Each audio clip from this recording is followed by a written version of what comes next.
नमस्कार। Eighty news today में आपका स्वागत है और हम लेके आए हैं आपके लिए देश दुनिया की 25 बड़ी खबरें जो आपके लिए आवश्यक होती हैं और आपकी जानकारी को बढ़ाती हैं। तो सबसे पहली खबर देख लेते हैं। प्रधानमंत्री का मिशन शक्ति संबोधन। 26 फरवरी को प्रधानमंत्री ने दिल्ली में रक्षा वैज्ञानिकों को संबोधित करते हुए भारत के अगली पीढ़ी के मिसाइल डिफेंस सिस्टम की सफलता की सराहना की। उन्होंने कहा कि भारत अब रक्षा निर्यात में 50,000 करोड़ का आंकड़ा पार करने के करीब है। यह संबोधन 27 फरवरी की सुबह डिफेंस कॉरिडोर के नए प्रोजेक्ट के लिए आधार बनेगा। पीएम ने जोर दिया कि आत्मनिर्भर भारत अब केवल एक नारा नहीं है बल्कि वैश्विक हकीकत है जिससे हजारों नए रोजगार सृजित हो रहे हैं। अगली बड़ी खबर देख लेते हैं। संसद में नदी जोड़ो परियोजनाओं पर बड़ा फैसला। 26 फरवरी को संसद के बजट सत्र के दौरान केंद्र सरकार ने देश की 3 प्रमुख नदियों को जोड़ने के लिए 85,000 करोड़ के अतिरिक्त बजट को मंजूरी दी। इस योजना से राजस्थान, मध्य प्रदेश और उत्तर प्रदेश के सूखाग्रस्त इलाकों को संजीवनी मिलेगी। 27 फरवरी को इन योजनाओं के सर्वे का दूसरा चरण शुरू हो रहा है। जल शक्ति मंत्री ने दावा किया कि अगले 5 वर्ष में भारत का कोई भी कृषि क्षेत्र पानी की कमी से सूखा नहीं रहेगा। अगली खबर देख लेते हैं। सुप्रीम कोर्ट का डिजिटल प्राइवेसी पर ऐतिहासिक फैसला। 26 फरवरी को सुप्रीम कोर्ट की संवैधानिक पीठ ने निजता के अधिकार पर एक महत्वपूर्ण स्पष्टीकरण जारी किया। कोर्ट ने कहा कि किसी भी नागरिक का डिजिटल डेटा बिना ठोस कानूनी आधार के एक्सेस नहीं किया जा सकता। 27 फरवरी से सभी टेक कंपनियों को अपनी सेवा शर्तों में बदलाव के निर्देश दिए हैं। यह फैसला आम जनता को साइबर बुलिंग और डेटा चोरी से बचाने में मील का पत्थर साबित होगा। अगली बड़ी खबर देख लेते हैं। भारत में 5G के बाद 6G की तैयारी तेज। दूरसंचार मंत्रालय ने 26 फरवरी को बेंगलुरु में भारत के पहले 6G अनुसंधान केंद्र का उद्घाटन किया। सरकार का लक्ष्य 2028 तक कमर्शियल 6G सेवा शुरू करना है। 27 फरवरी को इस केंद्र में वैश्विक टेक विशेषज्ञों के साथ पहली कार्यशाला आयोजित की जाएगी। 6G तकनीक से इंटरनेट की गति 5G से 100 गुना अधिक होगी, जिससे होलोग्राफिक कॉलिंग और स्मार्ट सिटीज का सपना हकीकत बनेगा। भारत अब वैश्विक संचार तकनीक के मामले में दुनिया का नेतृत्व करने की तैयारी कर रहा है। अगली बड़ी खबर देख लेते हैं। राम मंदिर अयोध्या, भक्तों के लिए नई सुविधा। 26 फरवरी को राम जन्मभूमि तीर्थ क्षेत्र ट्रस्ट ने श्रद्धालुओं के स्मार्ट क्यू प्रबंधन प्रणाली का शुभारंभ किया। भक्त अब मोबाइल ऐप के जरिए दर्शन का समय पहले से ही बुक कर सकेंगे, जिससे लंबी लाइनों से छुटकारा मिलेगा। 27 फरवरी से यह सेवा पूरी तरह सक्रिय हो जाएगी। इसके साथ ही अयोध्या में यात्रियों की सुविधा के लिए 100 नई इलेक्ट्रिक बसें भी सड़क पर उतर गई हैं। यह कदम अयोध्या को विश्व स्तरीय पर्यटन केंद्र बनाने की दिशा में एक और बड़ा प्रयास है। और अगली खबर देख लेते हैं। संयुक्त राष्ट्र में ग्लोबल वार्मिंग पर भारत की चेतावनी। 26 फरवरी को न्यूयॉर्क में आयोजित जलवायु शिखर सम्मेलन में भारत ने विकसित देशों को उनकी जिम्मेदारी याद दिलाई।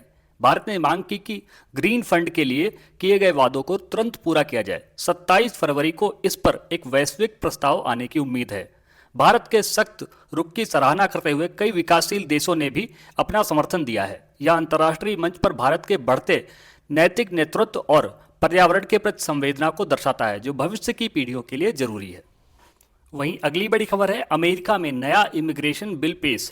26 फरवरी को अमेरिकी संसद में कुशल कामगारों के लिए H-1B वीजा प्रक्रिया को सरल बनाने वाला बिल पेश किया गया।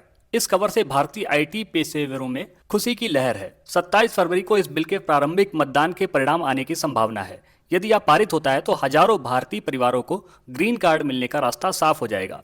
विशेषज्ञों का मानना है कि अमेरिका अपने तकनीकी क्षेत्र को मजबूत बनाए रखने के लिए भारतीय प्रतिभाओं पर भरोसा जता रहा है। अगली बड़ी खबर है। IPL 2026 मेगा ऑक्शन की तारीखों का ऐलान।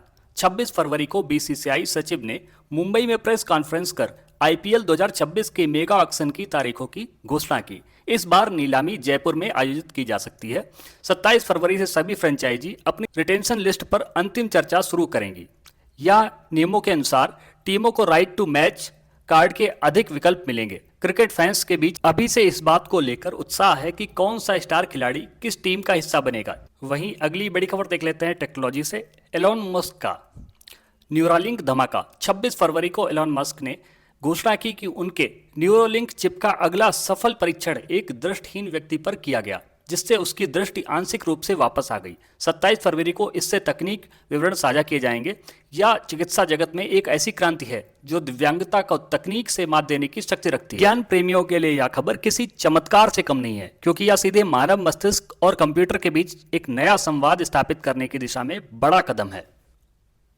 अगली बड़ी खबर है, जयपुर में देश का पहला एआई ट्रैफिक कंट्रोल सिस्टम। 26 फरवरी को जयपुर के जेएलएन मार्ग पर देश के पहले पूरी तरह से आर्टिफिशियल इंटेलिजेंस आधारित ट्रैफिक सिग्नल सिस्टम का सफल परीक्षण किया गया। 27 फरवरी से इसे शहर के 10 मुख्य चौराहों पर लागू कर दिया जाएगा। यह सिस्टम एम्बुलेंस के लिए अपने आप ग्रीन कॉरिडोर बनाएगा और ट्रैफिक घनत्व के अनुसार सिग्नल का समय बदलेगा, जिससे जयपुर वासियों को जाम से मुक्ति मिलेगी और ईंधन की भी बचत होगी। यह स्मार्ट सिटी प्रोजेक्ट के तहत क्रांतिकारी बदलाव है। अगली बड़ी खबर देख लेते हैं, बीकानेर के सौर ऊर्जा प्लांट में रिकॉर्ड उत्पादन। 26 फरवरी को बीकानेर के पूगल स्थित सोलर पार्क ने एक ही दिन में रिकॉर्ड 2000 मेगावाट बिजली उत्पादन का आंकड़ा छुआ। 27 फरवरी को ऊर्जा मंत्री इस उपलब्धि पर पावर ग्रिड कॉर्पोरेशन के अधिकारियों के साथ बैठक करेंगे। राजस्थान अब देश का सोलर हब बन चुका है। इस अतिरिक्त बिजली उत्पादन से राज्य के उद्योगों को सस्ती दर पर बिजली मिल सकेगी, जिससे मेक इन राजस्थान अभियान को नई प्रगति मिलेगी और रोजगार के नए अवसर मिलेंगे। अगली बड़ी खबर है, भारत का समुद्रयान मिशन का नया चरण। 26 फरवरी को चेन्नई के तट से मत्स्य 6000 पनडुब्बी ने गहरे समुद्र में खनिज खोज के लिए एक और सफल गोता लगाया। 27 फरवरी को पृथ्वी विज्ञान मंत्रालय इस मिशन के शुरुआती डेटा को सार्वजनिक करेगा।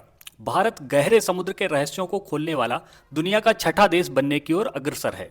इस मिशन से दुर्लभ खनिजों की खोज होगी, जो भारत की बैटरी और इलेक्ट्रॉनिक उद्योग के लिए गेम चेंजर साबित हो सकते हैं। अगली खबर है, विज्ञान से ही मेटा का नया ट्रांसलेशन चश्मा लॉन्च। 26 फरवरी को मेटा ने मार्क जुकरबर्ग के नेतृत्व में अपना नया एआई चश्मा पेश किया, जो सामने वाले की भाषा को तुरंत आपकी भाषा में ट्रांसलेट कर देगा। 27 फरवरी से इसकी प्री ऑर्डर भारत में शुरू हो रहे हैं। यह तकनीक भाषा की बाधा को पूरी तरह से खत्म कर देगी। अंतर्राष्ट्रीय व्यापार और पर्यटन से जुड़े लोगों के लिए वरदान साबित होगा। अगली बड़ी खबर देख लेते हैं, भारतीय रेलवे की कवच 3.0 का सफल ट्रायल।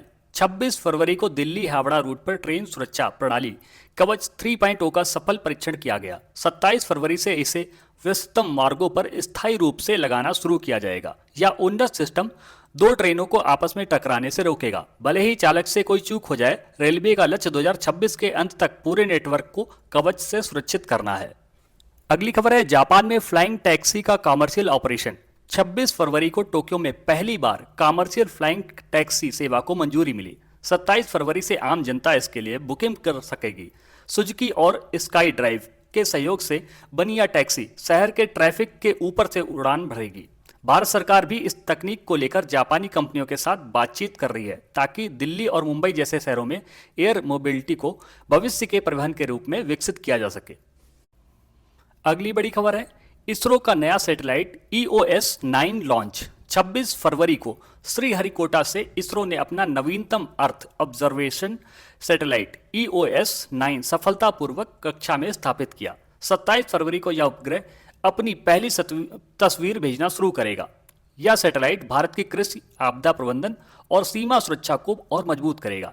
इसकी हाई रेजोल्यूशन तस्वीरें रात के अंधेरों में और बादलों के पार भी देख सकती हैं। भारतीय वैज्ञानिकों की इस सफलता ने एक बार फिर अंतरिक्ष विज्ञान में भारत का परचम लहराया है। अगली खबर है, नीरज चोपड़ा का नया डायमंड लीग रिकॉर्ड। 26 फरवरी को दोहा डायमंड लीग में नीरज चोपड़ा ने 90.15 मीटर का भाला फेंककर नया राष्ट्रीय रिकॉर्ड बनाया। 27 फरवरी को नीरज इस जीत के बाद भारत लौटेंगे, जहां उनका भव्य स्वागत होगा। खेल जगत के दिग्गजों ने उनकी इस निरंतरता की तारीफ की है। नीरज अब 2028 ओलंपिक के लिए सबसे बड़े दावेदार के रूप में उभरे हैं। उनकी इस सफलता ने भारत के एथलीट्स के प्रति युवाओं में नया जोश भर दिया है। अगली खबर है, एप्पल का भारत में सबसे बड़ा डेटा सेंटर।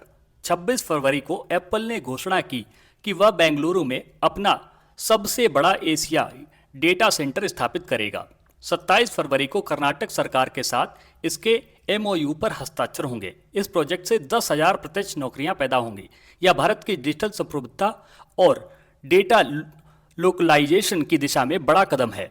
अब भारतीय देश के भीतर ही सुरक्षित रहेगा, जिससे प्राइवेसी और सुरक्षा और अधिक पुख्ता होगी।